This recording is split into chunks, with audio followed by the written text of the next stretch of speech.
Burma is set to welcome U.S. President Barack Obama for meetings with President Thein Sein and opposition leader Aung San Suu Kyi.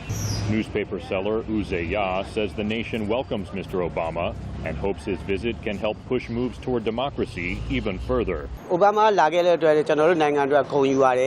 of my country because Obama is coming to visit. I hope many political changes can happen after his visit. Economic development can happen as well.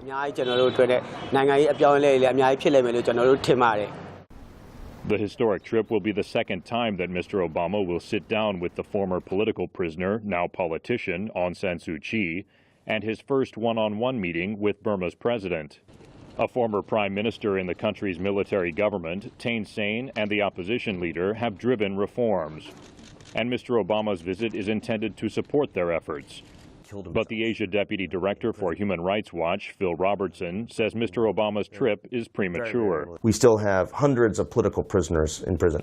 We have a whole raft of rights repressive laws, administrative decrees that the government hasn't even touched, hasn't even mentioned that they will repeal. Robertson also notes ongoing fighting with rebels in Kachin State and recent violence directed at Muslims in Rakhine, also known as Arakan. The violence that took place in June has now expanded to new areas within Arakan State.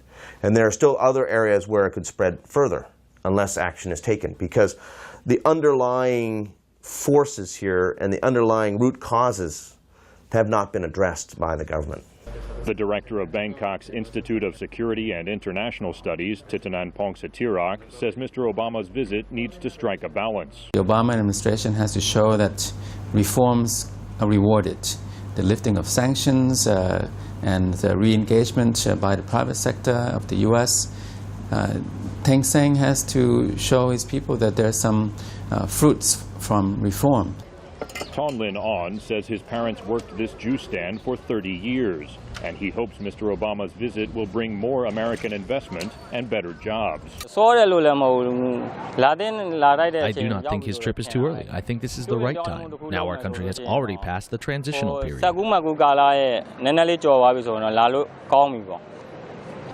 In recognition of progress, the United States already has suspended tough economic sanctions against Burma and sent its first ambassador to Rangoon in more than 2 decades.